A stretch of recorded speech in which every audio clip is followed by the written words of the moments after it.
InsyaAllah saya nak habiskan tajuk Husnul Khatimah. Bila tiap-tiap kali kita lepas sembahyang, imam doakan, Allahumma khtim lana fi husnil khatimah, la takhtim alaina bisu'il khatimah. Wahai Tuhan kami, akhirkanlah hidup kami ini dengan akhir yang baik.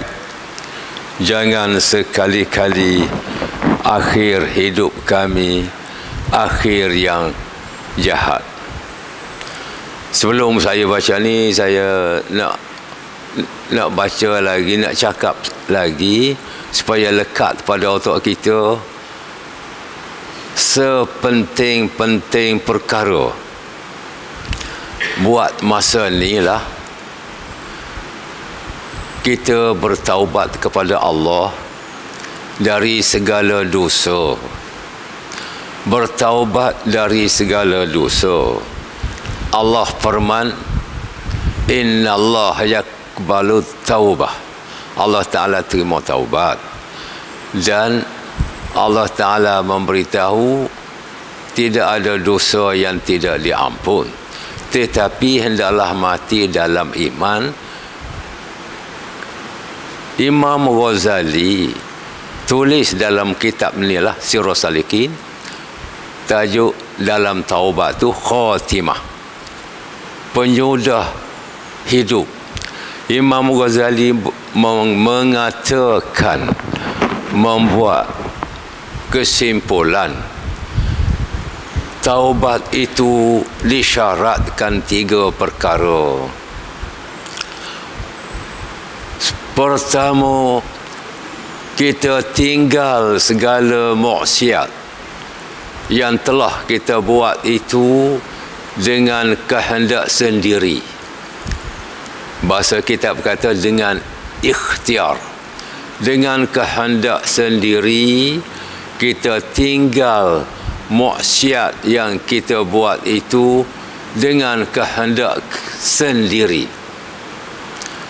Yang kedua, kita menyesal sungguh-sungguh terhadap apa yang telah kita lakukan kejahatan itu. Menyesal habis-habis,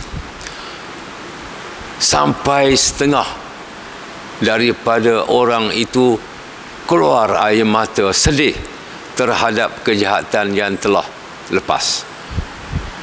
Yang ketiga, tetap dalam hati. Dalam bahasa Imam Ghazali kata azam, tetap dalam hati, sekuat-kuat, seteguh-teguh tidak akan ulangi lagi kejahatan yang telah kita buat itu. Tetapkan dalam hati, tak buat lagi kejahatan yang telah kita buat itu. Inilah sahaja syarat taubat kalau kesalahan kita dengan Allah. Kesalahan dengan Allah ni seperti salah berjudi, salah minum arak, salah berzina, dan kesalahan dengan Allah seluruhnya. Tetapi kalau kesalahan kita sesama manusia, ditambah satu lagi syarat, iaitu dalam bahasa Arab kata raddul haq, kembalikan hak orang, pulangkan kesalahan itu. Kalau kita berhutang ataupun ambil duit orang, kita pulangkan duit itu. Kalau kita berhutang, kita bayarkan hutang itu. Kalau kita curi, pulangkan balik. Pulangkan hak-hak orang. Dan juga termasuk dalam hak-hak orang. Kalau kita mengumpat kepada orang, minta maaf lah imam. Mengumpat tu macam mana? Minta maaf ajalah. Kalau mengumpat ke orang tu, kita minta maaf. Saya pun kata begitu je lah, senang. Nak bayar macam mana? Kalau kita mengkhianati orang, Imam Ghazali tulis satu persatu ni. Tapi saya tak nak panjang lebar sebab nak baca tajuk Imam apabila janji tu. Kalau khianat anak orang ni bila begini, bila bolehkah ni? Anak dara orang, kita zaman budak muda kita minta maaf. Sekarang umur dah 56 70 sekarang. Patut minta maaf. Bila maaf ke tidak? Maaf dah. Minta maaf ajalah, cakap baik-baik. Kita zaman dulu budak-budak nak macam mana. Dan kalau kita buat salah pun kita dah nikah dengan dia. Dan kalau tak payah minta maaf lagi. Kalau hak benar yang tak kena mengena imam, sekarang tak kena mengena, kita minta maaf ajalah. Nak bayar duit pun tak boleh. Dan kalau kita mengumpat ke orang, itu minta maaf lah. Saya baca semua tajuk taubat Imam Ghazali tulis. Dia kata beginilah, kalau orang tak boleh maaf, kita bertaubat juga. Kalau kita berhutang duit orang, nak bayar tak boleh sekarang ni, tak ada. Saya berhutang duit ayah imam, dia dah tak ada, beri ke anak dia. Itulah syarat yang keempat. Maka Allah berjanji, kalau tak boleh buat apa lagi, Imam Ghazali kata, kalau tak boleh buat apa, bertaubatlah betul-betul. bertaubat betul-betul, Allah ampunlah. Tak boleh nak buat apa, kita tak boleh buat. Bertaubat dengan Allah, berjanji tak buat lagi sampai mati, insya-Allah dia ampun. Jadi Allah berjanji dalam Quran, tidak ada dosa yang tidak diampun. Semua dosa diampun setelah bertaubat. Maka dengan itu seluruh umat Islam masuk syurga. Sebab setelah bertaubat semua diampun. Dosa tinggal sembahyang misalnya, dia kata qada lah, qada setakat yang kita rasa boleh pun jadilah, qada lah. Dan bertaubat tak nak tinggal lagi. Begitu juga puasa. Itulah tajuk taubat yang membolehkan kita masuk syurga. Imam Ghazali kata setelah bertaubat maka bersihlah dari segala dosa. Itu. Saya sambung sikit lagi lah hak ni, minta maaf bila saya janji nak baca tajuk ni, nak habiskan tajuk ni. Tapi nak sebut sikit. Diampun semua dosa. Pernah suatu hari, suatu ketika, budak laki-laki sedang menangis di atas bukit. Di Mekah ni tanah berbukit-bukit. Sekarang atas bukit pun orang dah buat bangunan. Menangis. Orang beritahu pada Rasulullah, budak tu duduk menangis seminggu dah tuan. Rasulullah kata, pergi panggil, mari sini. Pergi panggil budak tu, datang bertemu Rasulullah. Apa pasal kamu menangis ni? Kita buat dosa besar tuan. Besar mana? Besar tuan, besar. Cuba cerita dosa apa? Allah Ta'ala berjanji dia ampun semua dosa. Dia kata, tuan, saya bertaubat, saya sudah berminggu-minggu saya menangis bertaubat. Dosa apa? Tuan, saya bekerja curi kain kapan. Bila hari ni ada orang mati, saya bergintai, malam saya buka kubur, curi kain kapan. Tiba-tiba satu hari, saya pun pergi ke kubur, buka kubur, curi kain kapan. Setelah saya tarik kain kapan, terlentang satu mayat perempuan cantik. Loh, anak gadis cantik. Saya geram, saya rogol mayat tu. Ya Allah. Jangan kata kau orang imam. Ini kita pun tak boleh kata bila. Kita berdoa saja. Bila saya rogol, dia hidup balik. Hidup balik, dia ludah muka saya. Dia kata, awak ni orang paling jahat. Mayat pun rogol. Saya pun takut menggigil. Saya lompat daripada kubur, lari. Dan saya pun kesal, lari ke bukit bertaubat. Saya menangis sebulan. Kamu ni buat jahat benar lah, kata Rasulullah. Buat jahat melampau ni. Pergi, aku tak boleh nak buat apa-apa lah kalau macam ni perangai. Dia pun pergi. Naik atas bukit, menangis. Cukup seminggu pula. Datang Jibril datang. Apa pasal tuan budak tu menangis tu? Oh, dia jahat dia. Mayat pun dia rogol. Jibril bisik kat telinga.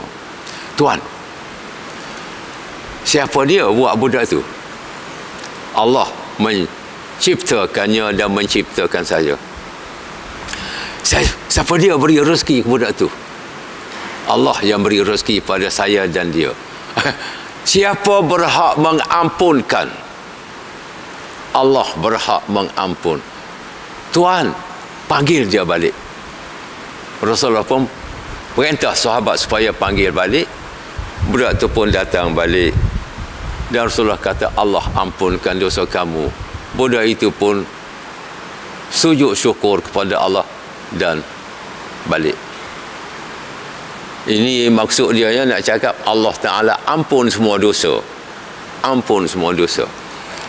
Sekarang saya baca tajuk yang berjanji dengan Bilal. Sebab tak ada dalil. Sekali lagi ada ni. Sebab dia bulan puasa tak ada tak? Ada. Oh.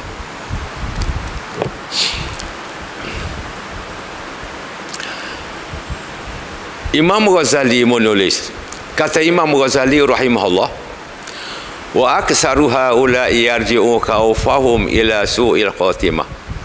Kebanyakan mereka takut kepada mati dalam mati yang jahat. Allah ya Rabbi, inilah.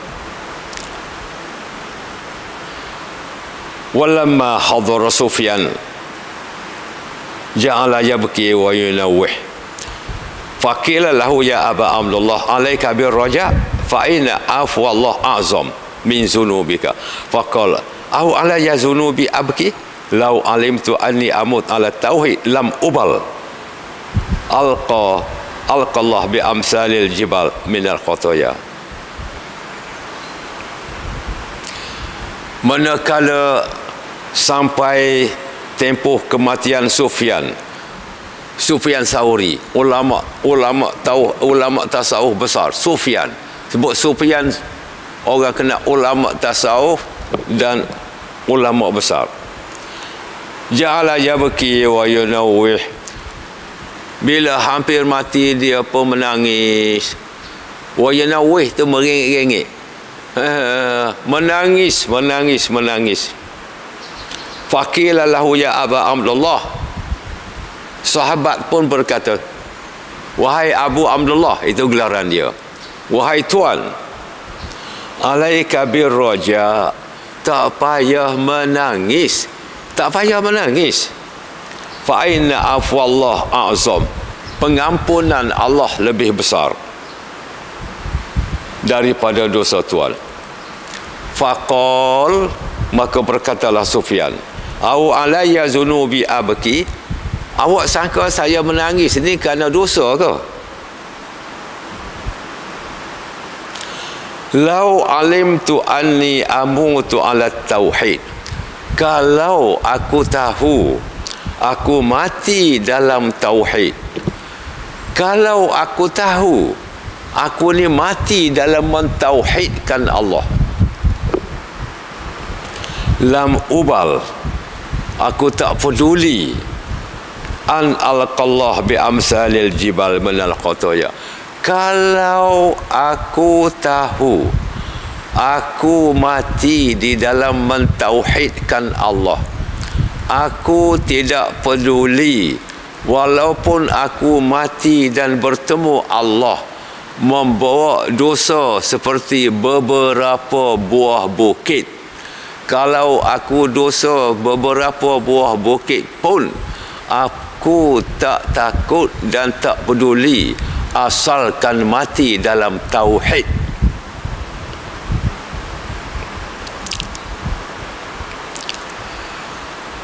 Kata Sahal,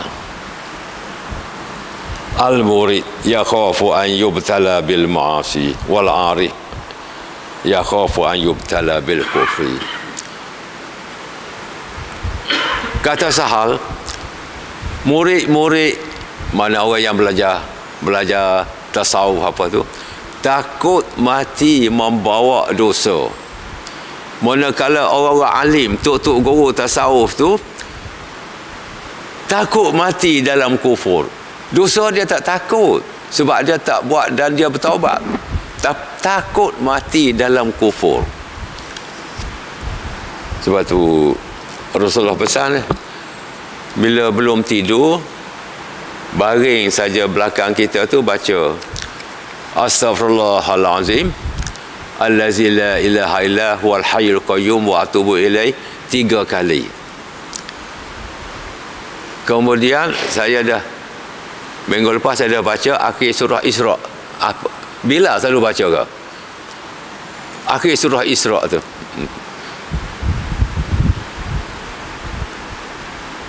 Baca setiap lepas sembahyang untuk mudah ketika mati.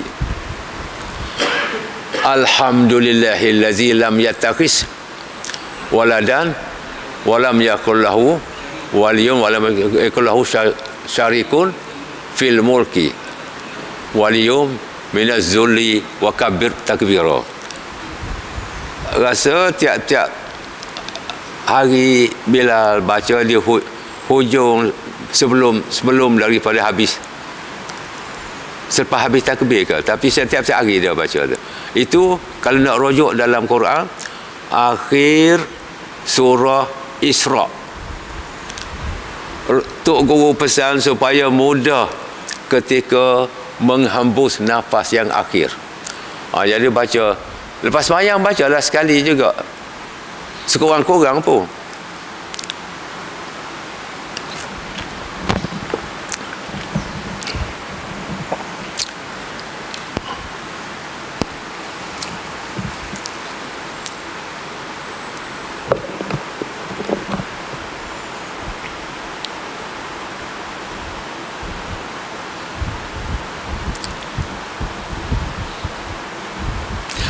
Baginda bersabda, ya ma'asyaral hawariyin, antum takhafuna minal ma'asi wa nahnu ma'asyaral anbiya nakhafu minal kufri. Wahai hawariyin, ni ulama-ulama kepada umat Nabi Isa dan Musa, hawariyun. Wahai hawariyun, kamu takut daripada maksiat, takut mati bawa dosa. Kami para nabi-nabi takut mati di dalam kekufuran. Takut dekat dengan mati itu jadi terbalik tu.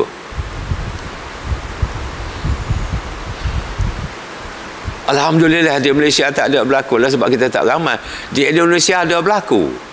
Daripada yang syarah agama, yang padri bersyarah agama Islam sekarang. Misalnya Padri Yahya, dia dulu padri itu, dia pergi belajar sampai ke Israel. Sekarang dia jadi penceramah Islam, dia balik masuk Islam. Dan ada juga, tapi tak boleh sebut siapa-siapa, orang yang Islam kita dah, penceramah kita terbalik masuk jadi agama Kristian. Ada juga. Jadi sekarang macam mana kita? Hendaklah kita sentiasa berdoa, minta Allah Ta'ala tetapkan iman, minta kita ni jangan sekali-kali jadi terbalik. Tempat kita tak ada berlaku. Tapi di Indonesia ada berlaku.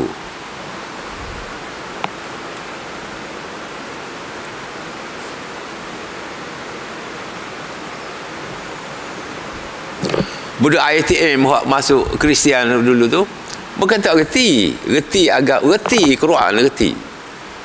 Oh Allah, saya pening rasa masa saya mengajar lagi. Aisyah Bukhari budak Pontian. Saya ingat nama apa sekarang tu. Saya buka file. Pakai tudung, pakai apa? Pakai tudung. Sampai sekarang saya sakit hati rasa. Saya dengar cerita dia bawa lari ke Singapura. Kemudian mungkin sekarang dah balik ke Johor, balik apa. Tu dia jadikan pendakwah Kristian lah tu. Dan macam mana? Doalah supaya kita dan zuriat selamat.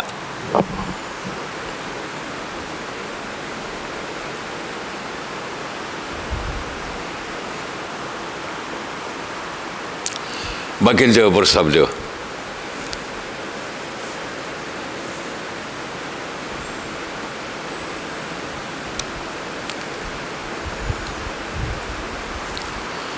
saya kira orang tak kemenangan di dalam akhirat memeliharakan daripada segala perkara-perkara yang boleh membawa pada kufur, dan setengahnya perkara itu kembali kepada i'tikad. Dia kembali i'tikad tu. Kalau budak-budak nak rosak tu, dia bercelaru situ. Mengapa ini? Mengapa itu? Dia tanya. Itu tak molek tu. Cakap begini saja. Ini perintah Allah dalam Quran, kita ikut saja. Tak payah duk tanya pasal babi tak boleh makan. Tak payah. Ini perintah Allah. Cakap itu saja. Dia mula berbalik-balik tu, mula nak jadi tu, nak jadi rusak. Baginda bersabda, arba'un man kunna fihi munafiq. 4 perkara seseorang itu jadi munafik tulen. Wa in shoma wa shalla, walaupun dia semayang dan dia puasa. Wa za'ama annahu muslim, walaupun dia kata dia Islam, dia semayang, dia puasa, tapi 4 perkara ini jadi munafik. Wa in kanat fihi khislatun minhunna fa fihi syu'bah minal nifaq. Daripada 4 ni, kalau satu daripadanya telah dia ada satu saja, berarti dianya sudah satu daripada munafik, iaitu munafik lagi ada 4/3, 1/3 munafik. Wa in shoma, walaupun dia puasa, walaupun dia semayang, hatta yadaha, hingga dia tinggal ke-4 itu. 4 tu apa? Iza hadasa kazaba, bila bercakap dia bohong. Wa iza wa'ada akhlafa, bila dia berjanji dia mungkir. Wa iza ni'tu mina khana, bila diberi amanah dia mengkhianat. Wa iza khasama fajara, bila dia bertengkar dia degil, dia nak menang saja. Itu sifat munafik. Imam Ghazali kata kita jauhi daripada ke-4 sifat itu. Imam Ghazali pesan ni, wa qala ba'du alamatin nifaq an takrah minan nas ma ya'ti misluhu wa in tuhibbu ala syai' minal hur. Setengah ulama berkata alamat orang munafik itu bahawa benci daripada manusia itu akan mendatangi, ia akan berbuat yang seumpama engkau buat, bahawa engkau kasih atas suatu daripada pekerjaan yang maksiat. Suka kepada perkara-perkara maksiat itu pun munafik itu. Kitanya tak buat, tapi kita suka bila orang buat maksiat, itu pun tak boleh bila. Kita suka orang buat. Jadi saya minta maaf, minggu depan saya baca tafsir sikit, sebab saya nak dekatkan diri dengan Allah. Kemudian kata imam tadi, bulan puasa pun kuliah subuh ada, saya sambung bulan yang keempat. Minggu depan saya nak baca tafsir sikit. Saya minta maaf hari ini. Dan satu, saya minta maaf apa kesalahan saya. Sebab begini, sebab yang paling banyak sekali Sayyidina Abu Bakar kata kita ni salah lidah. Salah lidah kita ni banyak. Maka saya minta maaf sangat-sangat apa yang telah saya buat, bercakap, kata perkara-perkara yang tak baik, tak apa, macam cerca ke orang, apa kawan tu, kita rasa kita tak cerca orang, tapi sebenarnya orang rasa kita cerca dia. Bila itulah saya minta maaf segala-gala, dan saya minta sama-sama kita bertaubat.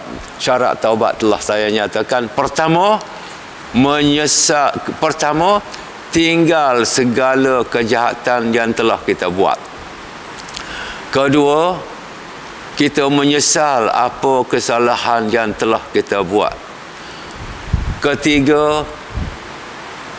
Yang ketiga, kita tetap dalam hati kita tak akan buat lagi kejahatan-kejahatan itu sampai mati. Ini saja 3 kalau salah dengan Allah. Kesalahan dengan manusia bagi saya, kalau duit bayarlah. Kalau kesalahan-kesalahan lain minta halal ajalah. Bila saja cukup syarat itu, terampunlah semua dosa. Masuk syurga. Saya minta maaf, saya doakan semua masuk syurga. Assalamualaikum.